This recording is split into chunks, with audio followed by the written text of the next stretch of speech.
함께 보실 하나님의 말씀은 디모데후서 2장 22절에서 26절까지의 말씀입니다. 디모데후서 2장 22절에서 26절입니다. 봉독하겠습니다.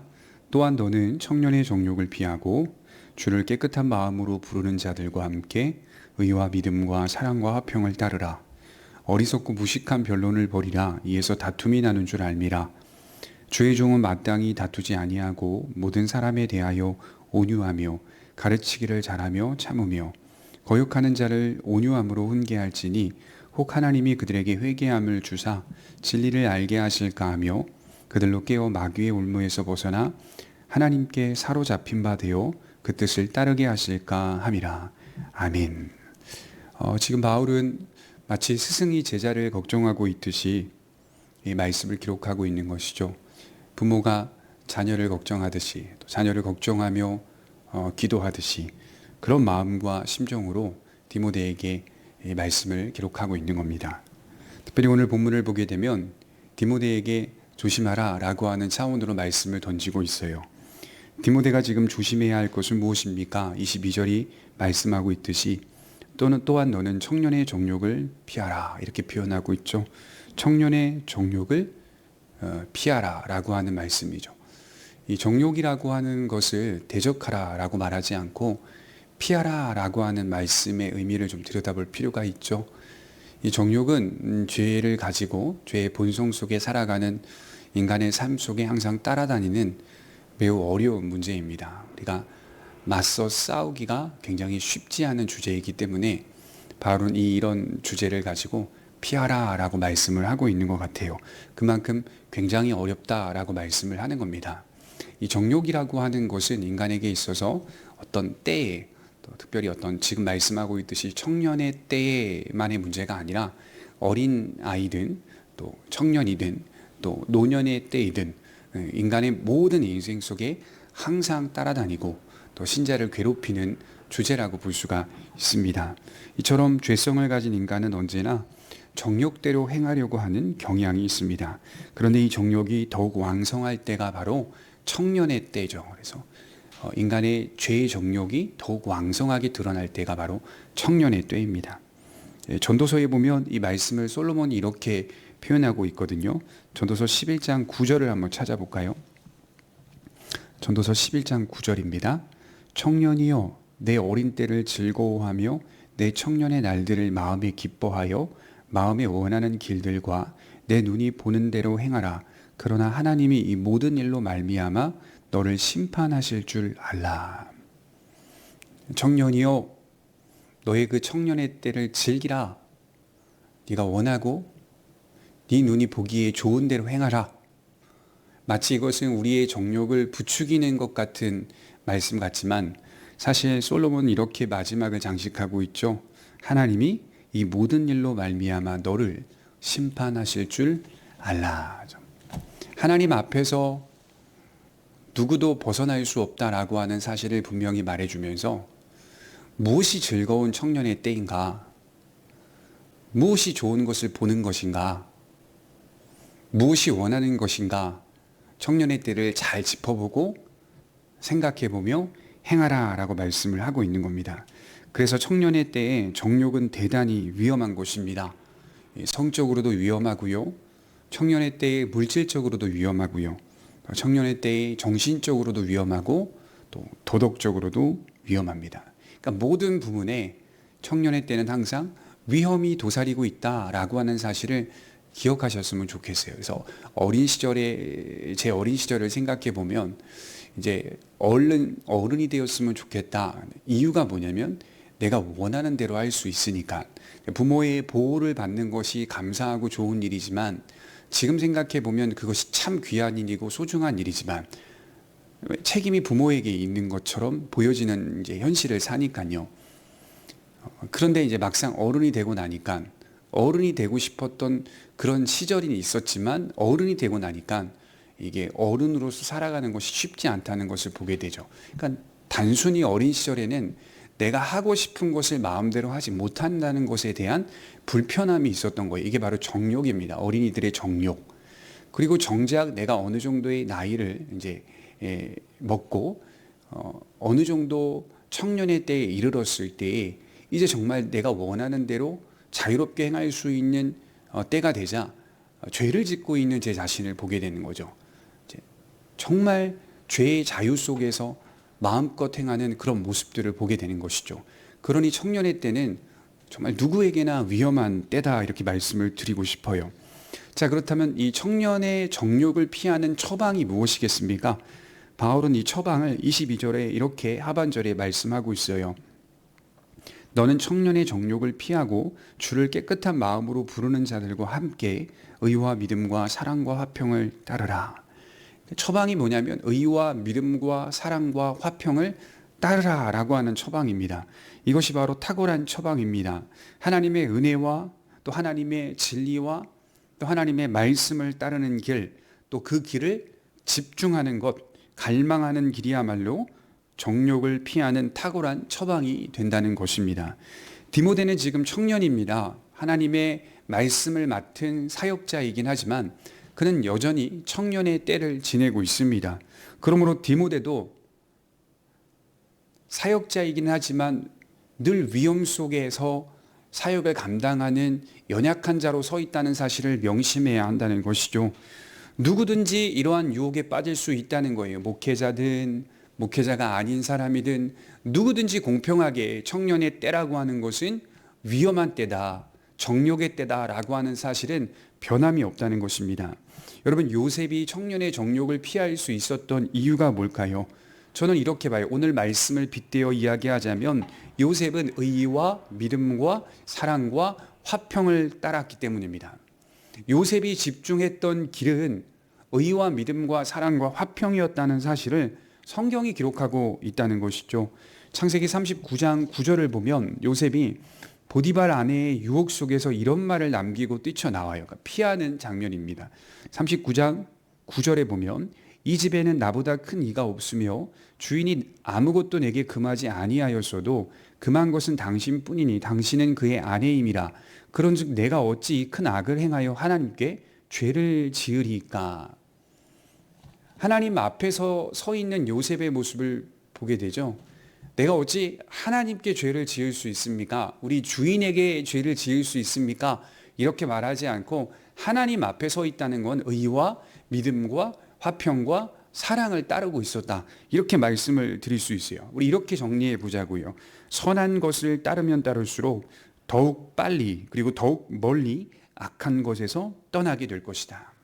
우리가 선한 것에 집중할수록, 우리가 하나님의 말씀과 은혜에 집중할수록 더욱 악은 멀어지는 거예요.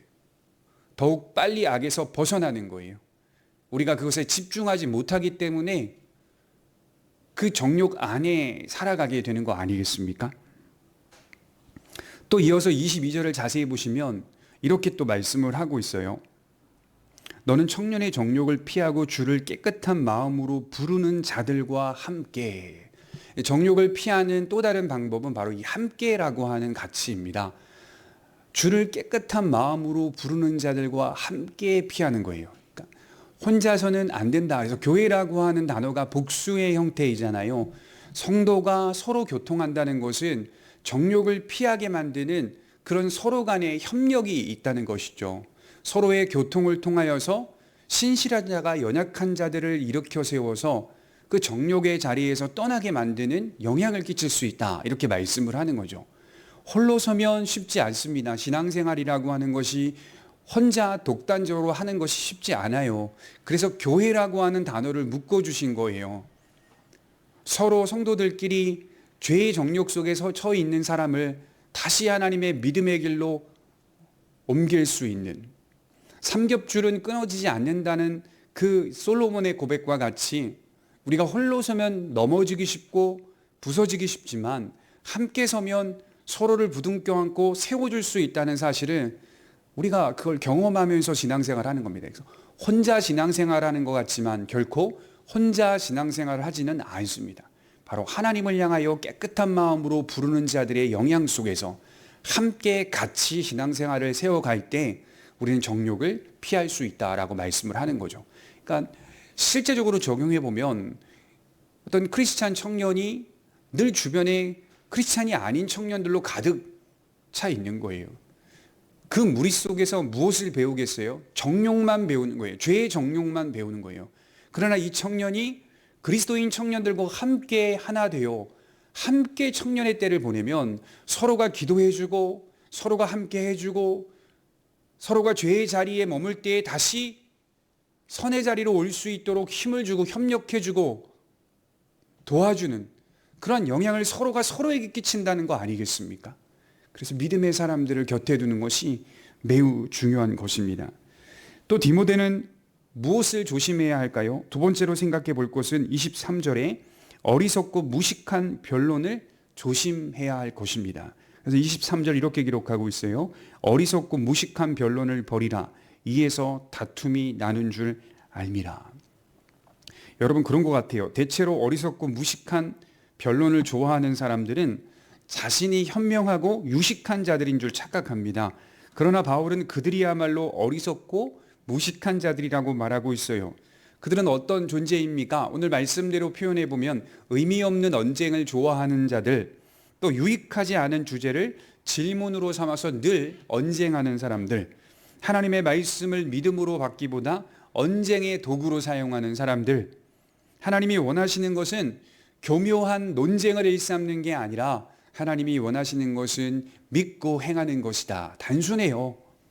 하나님이 원하시는 것은 우리가 왜 복음을 배우고 왜 은혜를 배우며 왜 진리를 배웁니까? 믿고 행하기 위해서요. 기독교가 이런 겁니다. 믿고 행하는 것이죠. 그래서 우리는 신앙을 믿고 행하는 것으로 이해하고 받아들여야 합니다. 바울 당시에도 얼마나 많은 사람들이 교묘한 언쟁을 좋아했던지 교회는 이 언쟁으로 가득 차 있는 장면들이 바울 서신에 무수히 많이 나옵니다.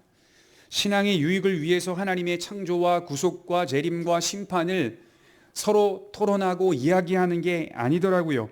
언쟁 그 자체를 두고 교회를 회방하고 미혹하는 일에 하나님의 말씀을 비틀어내기 시작합니다. 말씀을 비틀어요, 자꾸. 오늘날에도 이와 같은 일이 많습니다. 이단은 대체로 교묘한 논쟁, 교묘한 언쟁을 좋아하는 경향에서부터 시작됩니다. 성경이 말하고 있는 바까지만 연구하고 믿고 받아들여야 하는데 더 나아가는 사람들이 보통 이단이 되는 거예요. 성경에서 말하고 있지 않는 그 자리까지 더 나아가는 사람들이, 교묘한 언쟁을 좋아하는 사람들이 이단이 되는 거예요. 그렇게 되면 올무에 빠지게 되는 겁니다. 여기서 기억해야 할 것은 꼭 성경의 가르침에 대한 언쟁만을 말하는 건 아니에요. 그리스도인들 간의 모든 언쟁을 의미하기도 해요. 모였다 하면 불필요한 언쟁을 일삼는 성도들이 있습니다.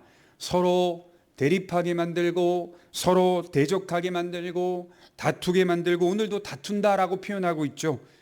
그래서 다투기를 잘하는 사람도 이러한 의미에서 해당된다라고 볼 수가 있습니다. 그렇다면 사역자들은 또 우리 모든 신실한 그리스도인들은 어떻게 서야 할까요? 바로 진리와 은혜의 방식으로 서야 합니다. 먼저 사역자의 자세는 그들을 돌이키게 할 목적으로 대해야 한다 이렇게 말씀하고 있어요. 자신에 대하여 대적하는 자들에게 휩싸여 함께 미워하지 말고 지속적으로 온유한 방식으로 가르치고 참아내고 진리를 통하여 그들이 회개하여 주께로 돌아오기를 진심으로 바라야 한다 이렇게 말씀을 하고 있어요. 사실 이러한 자세는요, 모든 그리스도인들에게 있어야 할 꼭 필요한 자세입니다. 우리 모두는 온유함으로 상대를 대해야 합니다. 특히 대적하는 자들에게 대적하는 방식으로 같이 대해서는 안 돼요. 온유한 방식으로 가르쳐야 되고 거역하는 자들을 온유한 방식으로 참아내야 하며 온유한 방식으로 그들이 회개의 열매를 맺을 수 있도록 돌이키게 하실 수 있도록 진심으로 대해야 합니다.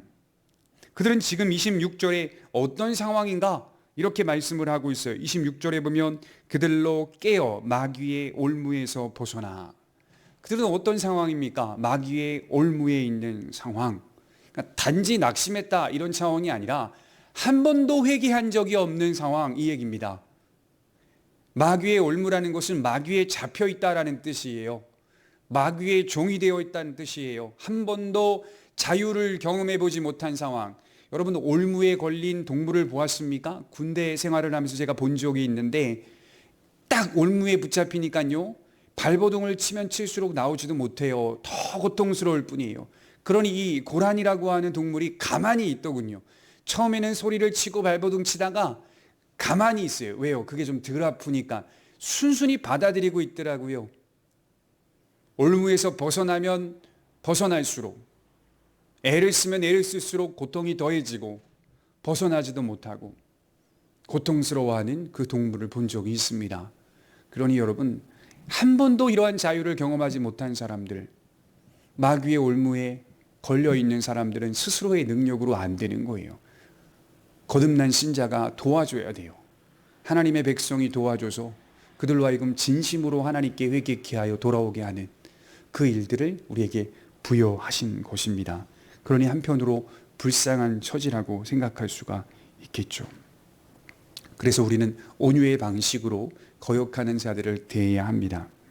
그리스도인들에게 다툼이란 하나님께서 원하시는 모습이 아니라는 점을 오늘 말씀을 들으면서 명심할 필요가 있습니다.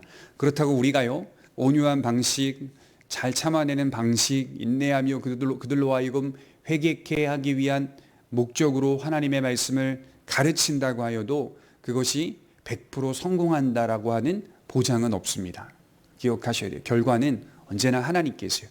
왜 그렇습니까? 25절이 말하고 있듯이 혹 하나님이 그들에게 회개할 기회를 주사, 혹 다 그들이 돌아올 것이다. 우리가 참아내고 인내하기만 한다면 다 그들이 돌아올 것이다. 이렇게 말하지 않고 혹 그들이 돌아올 수도 있으니 그들에게 온유의 방식과 자세로 하나님의 사랑과 진리를 전하라. 이렇게 말씀을 하고 있는 것이죠. 그렇게 되지 않을 수도 있다는 겁니다. 그저 우리는 하나님의 가능성을 믿고 은혜와 진리로 우리의 관계와 우리의 주변과 우리의 교회를 세워가야 한다는 것입니다. 그들 모두가, 다만 우리의 마음이, 우리의 본질이, 그들 모두가 마귀의 올무에 사로잡힌 자가 아니라 하나님의 올무에 사로잡힌 바 되어 하나님의 뜻을 따르게 되기를 간절히 소망할 뿐입니다. 기도하도록 하겠습니다. 거룩하신 하나님 아버지, 청년의 정욕을 피해야 하는 청년의 때에 처해 있는 디모데의 모습을 보면서 디모데에게 청년의 정욕을 피하라고 하는 부모된 심정으로 주의하기를 바라는 바울의 편지를 읽으면서 하나님, 우리 또한 하나님의 선에 의와 믿음과 화평과 사랑을 따르는 바로 그것에 집중할 수 있는 믿음이 되게 하여 주옵소서. 특별히 하나님, 우리 안에 하나님의 진리가 충만하여 충만한 진리를 하나님의 사랑으로 전달할 수 있는 자세가 있게 하여 주옵소서. 혹 그들이 하나님께로 돌아올 수 있다라는 가능성을 믿고 하나님 안에서 주께서 우리에게 허락하신 소명의 길을 잘 감당해 갈 수 있는 저희들 모두가 되게 하여 주옵소서. 예수님의 이름으로 기도하옵나이다. 아멘.